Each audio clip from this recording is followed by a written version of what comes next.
Hello, good morning to all. So we are back again and we will continue with the same topic, that is criminal justice system. Understanding criminal justice system. The last class we saw a fictional story about Sunita and her brother wrongly accused of stealing the gold ornaments, and for that they were put in the jail for so many months, and at the end the trial came up in the court. And since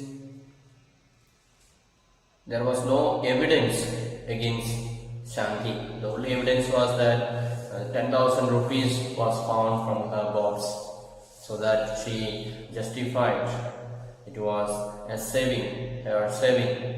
And finally judge understood and he set her free, made her free, and he scolded the policeman who did the wrong investigation.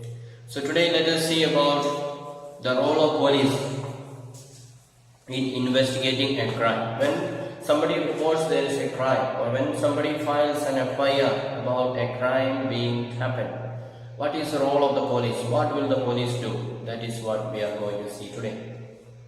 You can take your textbook, Social and Political Life, page number 17. So what is the role of police in investigating a crime? One important function of the police is to investigate any complaint about the commission of a crime. So as soon as they get a complaint, then they have to investigate, they have to find out whether it is true or not. Because some people can simply come and complain also. Some people can make wrong complaint also. So the police has to make certain investigation and find out whether this is true or not. That is the duty of the police. An investigation includes recording statements of witnesses and collecting different kinds of evidence. You can underline what is the meaning of investigation. So investigation includes recording statements of witness. Witness means one who has seen. So suppose one fellow says, I saw this fellow is murdering other fellow. I was there on the roadside, this fellow was beating and killing the other fellow. So police will ask him, okay, you say what are the things you saw right now. That is called statements of the witness, one who has seen. So that will be a very strong evidence. If he says, I have seen this fellow is killing other one, then that's a strong evidence and that fellow can get punishment. Then also the police will collect some other evidence also. So from that spot, maybe the knife may be there, maybe cutting and killing, stabbing and killing. So maybe that knife may be laying down there. So that knife police will collect. Or maybe some blood may be falling down there. So police will collect that blood also and send to the laboratory for testing. So all kinds of evidence, whatever evidence is there to prove that this man is murdered by another one, police will collect all that evidence, because that is very much important. And on the basis of the investigation, the police are required to form an opinion. So after collecting all this evidence, asking opinion from others, seeing the evidences, what are the signs there, all that. So after seeing all this nicely, they will make an opinion. Is it this fellow who killed, or how this fellow was killed, and so. So police has to use his mind in a proper way. He cannot simply say, oh, I did not see anything, sir, or I cannot say anything. He cannot say that. So after looking at all these evidences, police has to make a statement. Police has to make an opinion. That is his duty. And if the police think that the evidence points up to the guilt of the accused person, then they file a charge sheet in the court. Suppose if the police finds that this person has done the mistake, I am quite sure this person has done the murder, then he will file charge sheet and submit to the court that this person has done such and such crime on such and such a day in such and such place, and with all the full details he will submit to the court. And if the evidence is clear, or the reason why he killed him, if that is also evident, means that also will be recorded in the charge sheet. Then, as stated at the beginning of this chapter, it is not the job of the police to decide whether a person is guilty or innocent. That is the judge to decide. So police, what they can do is provide or make the charge sheet and submit to the court. And then court will say on such and such a day, be here for the case. We will hear the case on such and such a day. Then that day court will proclaim the verdict. And you read in Unit 2 about the rule of law, which means that everyone is subject to the law of the land. This includes the police. So, in the second chapter we studied about the law. So, here in our country, law means everybody is equal before the law. Whether it is police or minister or whoever may be, or a farmer. For everybody, if they have done the same mistake, they will get the same punishment. That is the rule of the law. So police also will be under the law. They cannot punish anyone. And therefore, police investigation always has to be conducted in accordance with law and with full respect for the human rights. The Supreme Court has laid down guidelines that the police must follow at the time of arrest, detention and interrogation. So, police, when they question the criminal, they have to be very human. They have to respect the human rights. Because until the court says this fellow has done mistake, this fellow is guilty, he cannot be guilty at all. So, only when court says this fellow is guilty, he is guilty. If the court does not hear the case, until that time he is only an accused. He is not a guilty person. Therefore, police cannot beat him, police cannot punish him, police may inquire about him, police may ask the details. Everything should be in a very proper way, respecting his human dignity. And the Supreme Court also has laid down the rules and the regulations for the police. When they question the criminals, how they have to do, up to how much they can go. Can they punish them? Can they beat them? All these things are mentioned in the Supreme Court. So, they have said it has to be done with full respect for human rights. So, they cannot just deny their right, human rights. We know the fundamental rights. All those fundamental rights should be respected. The police are not allowed to torture or beat or shoot anyone during investigation. So, when they question the person, they have no right to beat anyone, they have no right to torture anyone, and they have no right to shoot anyone. So no type of punishment, no type of harassment should be there. Then they cannot inflict any form of punishment on a person, even for petty offences. So they cannot beat, the police cannot beat a person, they have no right to beat. And even for a petty means small. In the street and we can see if somebody is doing some mistake, immediately police will come with lathi and beat. So actually they are not allowed to beat. They have no right to beat anyone. They can only file case against them. If they find somebody has done mistake, they can file charge sheet and submit to the court. And the court will give the punishment. That is the normal way. But here in our country, police think that they have the power because they are putting the uniform. Therefore, some of them we can see beating the people, kicking the people, and so these days in the news and so you hear how the policemen beat the people who are going home because of this lockdown and so on. So actually that is not allowed. They can file a case against these policemen and the court will punish these policemen. But most of people, they are not educated, they are not aware about their own rights. They think that police have the right to beat and therefore they keep quiet. And they show they are afraid of the police, and so that is why police is taking chance and beating others. Actually, it is not allowed. Let's see Article 22 of Indian Constitution. What does it say? So, Article 22 of the Constitution and criminal law guarantee to every arrested person the following fundamental rights. So, according to this Constitution of India, Article 22, if a person is arrested by police, then they have got the right to certain things. Let's see what are they. The right to be informed at the time of arrest of the offence for which the person is being arrested. So police has to inform, we are going to arrest you for such and such a reason. So they cannot simply go and say, we are police, we are arresting you. No, that is not allowed. They have the right to get information why they are going to be arrested or what is the charge against them. Then the right to be presented before a magistrate within 24 hours of arrest. So police can arrest them and keep them in the police station for some time, not more than 24 hours. Within 24 hours, he has to be produced before a magistrate, before a judge. They cannot go and keep in the police station for more than 24 hours. That is their right. They can demand. The right not to be ill-treated or tortured during arrest or in custody. So, when police is keeping them 24 hours in the police station, they cannot be ill-treated, they cannot be beaten, they cannot be harassed and so on. Then, confessions made in police custody cannot be used as evidence against the accused.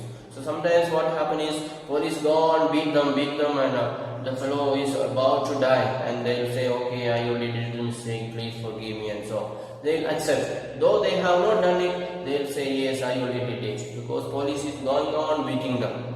Tell the truth, tell the truth.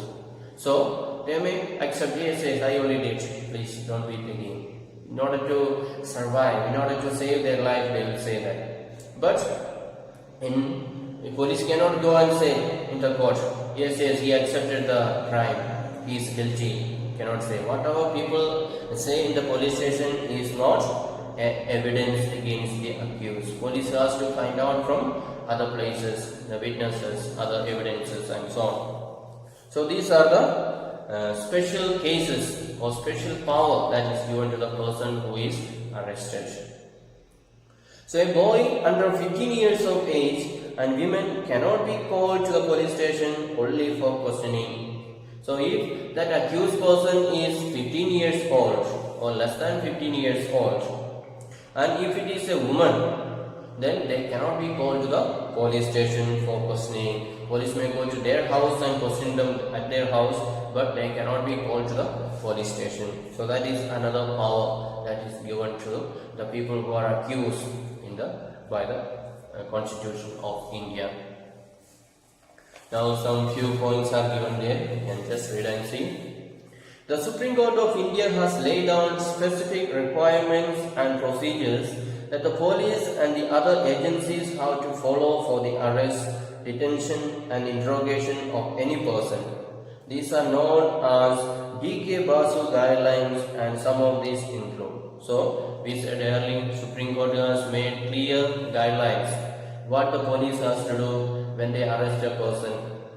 So let us see, and it has got a name. So these guidelines published by the Supreme Court, it has got a name. What is it called? D.K. Basu guidelines. So the police officials who carry out the arrest or interrogation should wear clear, accurate and visible identification and name tags with their designation. So when people go for arresting, or when the police go for arresting a criminal, what they have to do? They have to wear clear, accurate and visible identification. So they should have their ID cards. That police means they should have their uniform. Without uniform, they cannot simply go and say, I am police, I am going to arrest you. So they should have a visible, accurate and clear. And there should be name tag on the uniform. Their name should be written there. And also their designation. Designation means the office that they hold. Is it SI or DG or police or constable or whatever may be. The different grades are there in the police. So that also should be mentioned in the uniform. So a person comes to arrest, we should check whether this fellow is wearing police uniform or not, whether his name is written there or not, whether his post is mentioned there or not. All these things should be there. His designation should be there. Then a memo of arrest should be prepared at the time of arrest and should include the time and date of arrest. It should also be attested by at least one witness who could include a family member of the person arrested. The arrest memo should countersign by the person arrested. So when police come to arrest a person, they should prepare a memo, arrest memo it is called, or arrest warrant. So they should prepare a warrant saying that I am arresting this person on such and such reason, and they should sign, and two other people also should sign. One who is going to be arrested, he also should sign, and one of his family members also should sign that he is arrested. So there should be, and that one should be given to the family members. A memo should be there. Otherwise, police will come and say we are arresting this fellow, and they will take him and go somewhere. And afterwards, our family will inquire, where is the person? And police will say, no, we did not arrest anybody. So they simply deny. So that kind of thing should not happen. So at the time of arrest, they should provide an arrest memo with the signature of the policeman and arrested person, his signature, and one of his family members. So these three signatures should be there. So it will be a proof given to the family that this fellow is arrested. Then the person arrested, detained, or being interrogated has the right to inform a relative, friend, or well-wisher. So if police is arresting a person, then he can inform his family members, he can inform his friend or his well-wisher that he is in the police station, he is being interrogated. That means he can meet others. He cannot be kept separate without meeting anybody, and so on. He has got the right to talk to others and inform them about his position there in the police station. Then, when a friend or a relative lives outside the district, the time, place of arrest and the venue of custody must be notified by police within 8 to 12 hours after arrest. Suppose the person who is arrested, he has no neighbors or he has no relatives with him. They are all staying far away in another district. Then it is the duty of the police to inform his relatives who are staying far away in another district that this person is arrested for such and such reasons. So within 8 to 12 hours, so after arresting, between 8 to 12 hours, maximum 12 hours, he has to inform. That is the duty and responsibility of the police, so they cannot fail in that. Then, now let us return to the story of Shanti and answer the following questions. So these are the duty of the police. Now let us just go through that story what we learned in the other day. The story of Shanti, that she was accused of stealing this gold chain, and how at last she was proved that she was not guilty. So when Shanti was arrested for theft, S.I. Rao also kept her brother Sushil in the police lockup for 2 days. Was it legal for the police to detain him? Does it violate the D.K. Basu guidelines? So what do you think? D.K. Basu guidelines by the Supreme Court says a person can be detained within the police station only 24 hours. Within that, he has to be produced in the court. So this person was kept in the police station for 2 days. So they violated the law. The police violated the law. He can easily complain against the police, and the police will get punishment. So the police was not obeying the law. Then did S.I. Rao do enough to question witnesses and complete evidence before arresting Shanti and filing a case against her? So we see, as soon as Mr. and Mrs. Shinde complained to the police, to the S.I. Rao, he immediately came and arrested Shanti and went to the police station. He did not inquire, he did not ask anybody in the neighborhood how this theft has taken place, or whether Shanti stealing before any time. Nothing. He did not inquire anything. Straight away taking her and going. We did not see he fulfilling the requirements that he has to inform her relatives, he has to issue the arrest warrant, arrest memo. Nothing was done.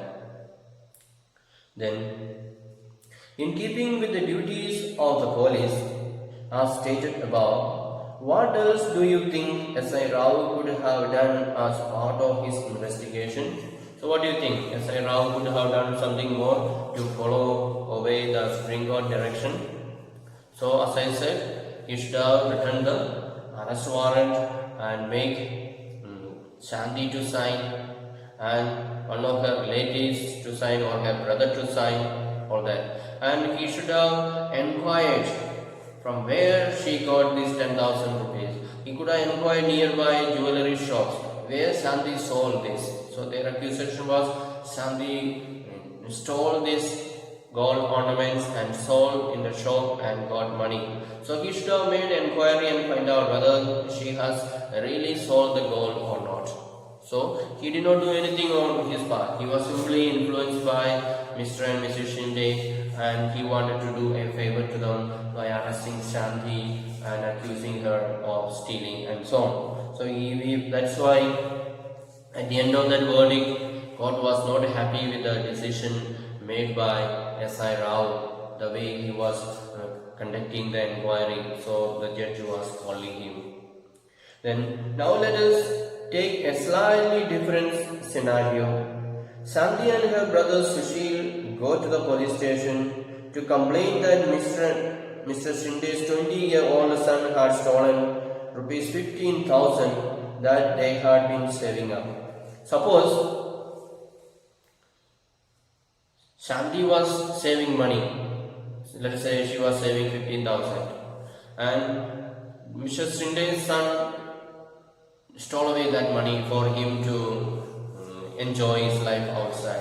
So Shanti and her brother Sushil, they are going to police station to complain that their money is being stolen by Shinde's son. Let's see what will happen. Do you think that the officer in charge of the police station will promptly lodge an FIR? List a few factors that, in your opinion, may influence the decision of the police to register or not register an FIR. So, when Sushil and Shanti, when they go to the police station to complain that their money is being stolen, immediately police is supposed to write down an FIR against Mr. Shinde's son. But here Mr. Shinde is a rich man, an influencing man, and police is supporting them. Therefore, police may not take any action against their son. Police will be always trying to support the rich person. So, as soon as we saw Mr. and Mr. Shinde went to the police station to file case against Shanti, immediately he wrote down the FIR. But here, if Sushil and Shanti go, do you think that police will show that same initiative to write FIR against their son?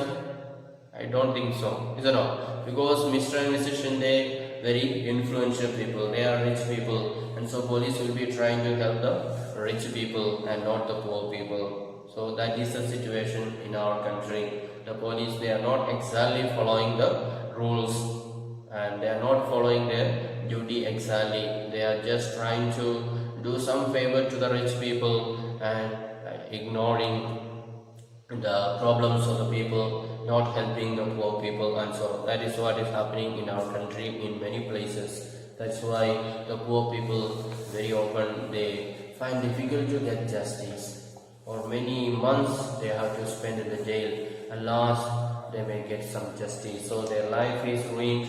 They have to spend a lot of their money and they lose their good honor by spending time in jail and so on. So that is going on happening in our country. Now let us say a little bit against FIR. What is the meaning of FIR? How to do FIR and so on. So it is the registration of an FIR that the police can begin their investigation into a crime. So if something happened wrong in your house, what you have to do is you have to inform, you have to go to the police station and write an FIR.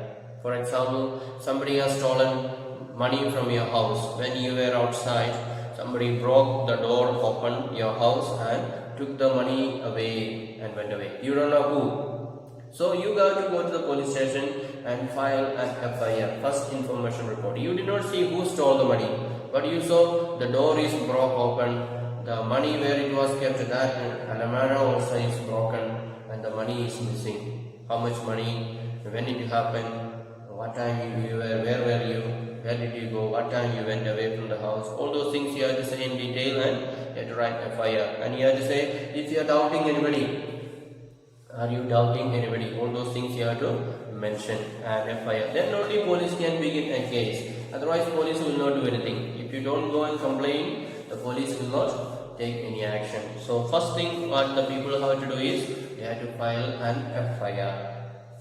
Then the law states that it is compulsory for an officer in charge of the police station to register an FIR whenever a person gives information about cognizable offence. So it is a duty of the police officer in charge. So in the police station there will be many polices and one person will be always there in charge at the in front at the reception. So it is his duty to write down whenever a person comes with a complaint which is cognizable. Cognizable means believable. So sometimes when I was sleeping, somebody came and attacked me, a devil came and attacked me, and so if say that is not cognizable. Or in my dream, I saw a devil is coming and killing me. I was scared in my dream. Those things are not cognizable. Somebody is trying to attack you physically, a physical person. That kind of cognizable. So it is compulsory. Police cannot say, this is not very important, go. You cannot say that. We have to make sure that if a clear evidence is there, then police has to write down an FIR and start to begin investigation. This information can be given to the police either orally or in writing. So if you are able to write, you can write and give to the police. Suppose you are an illiterate person, you don't know how to read and write, then you can speak with your mouth and the police will write down. So option is there. The FIR usually mentions the day, time, place of the offence, details of the basic facts of the offence, including the description of the events. So when we write FIR, police will ask so many details. What are the things they ask? They will ask the date, when was the incident happened, or what time it happened, and the place, at what place it happened. Then they'll ask including the description of the events, how it happened, where it happened, what is the reason you think, all those things. They'll ask so many details and you have to give all the details they will write down in that FIR. Then only accordingly the police can begin their investigation. Then if not, the identity of the accused person and the witnesses is also mentioned. So police say, if in the FIR if we can say, somebody saw that somebody is breaking open my house and entering, maybe my neighbor saw. So then that neighbor's name can say this, so and so is a witness. Then that neighbor will be revealing who was that one who entered into the house. So I am doubting this is the person who entered in my house and stole. I can give the culprit's name and one who identified him, his name also can be mentioned. Then the FIR also states the name and the address of the complainant. So one who is complaining, he is called complainant. So his name and full address also has to be given in that FIR. Then there is a prescribed form in which the police registers an FIR and it is signed by the complainant. So there is a form available in the police station. So in that available form we have to write, or police will write. You just repeat and police will write down, and at the end police will say you sign here. So you are the one complaining, therefore you have to give your address, your sign, signature and so on. And the complainant also has a legal right to get a free copy of the FIR from the police. So the FIR that you are writing down in the police station or the police is writing, so police has to make a Xerox copy of it and give you also a copy. So one person who is complaining, he cannot be sent away empty. The police has to say, this is the complaint that you are giving, you also take one copy. So you also will know in the later what the complaint that you have given. Otherwise afterwards police can change. Somebody influential person will come and give some money to police, please come cancel that complaint and write a new one, or cancel something, cut away something, I will give you money. So if the police officer is corrupt means he will do that. But if I am also having a copy, then police cannot claim. Police copy may be corrected, but in my copy there is no correction. So there will be difference between my copy and his copy. So that's why two copies will be there. One will be with the police and one will be with you. Therefore, nobody can manipulate. Nobody can do any correction there, any change there. It has to be kept correctly, and the police has to continue to make the investigation and find out the culprit and produce him in the court. That is the duty of the police. So before that, what the people has to do is they have to go to the police station and file an FIR and according to the proper format, and whatever details police ask they have to give, and at the end he has to do the sign and so on. Then the rest of the work is the police duty. They have to go and find out, they have to go and inquire and arrest the person and produce him in the court. So these are the duties of the police. I hope you understood. So be aware about your rights. Don't allow the police to harass you. You have got the right. In case if you are arrested also, you have got certain rights. The arrest memo should be there, and make sure that police is wearing his uniform, his name is there, all that. So if anybody simply come with a police uniform and say I am police so and so, don't just believe. Look for his identity. Ask him to prove his name, his post, all that. Sometimes a fake police can come and harass the people and so on. So because uniform anybody can get, that may not be the real police. So we have to make sure that it is a real police, and he has to write the arrest warrant, and he has to write his name, my name, and my friend's name or my relative's name. All these details should be there, and one copy also should be given to us. So make sure all these things are there. So because you or somebody whom you know or your friend can happen all these things. So we have to make sure that we are aware about law, we are aware about our rights, and therefore we must stand for our right. Then only we can really live in peace and claim for our fundamental rights. So learn nicely, read nicely these lessons, and make it by heart, because these things will require when you are harassed by the police or anybody, you will be able to tell, I have got this right. So then police cannot simply cheat you if they know that you know the law. So learn the law nicely, and the law will protect you. So thank you for listening. Have a nice day. Bye.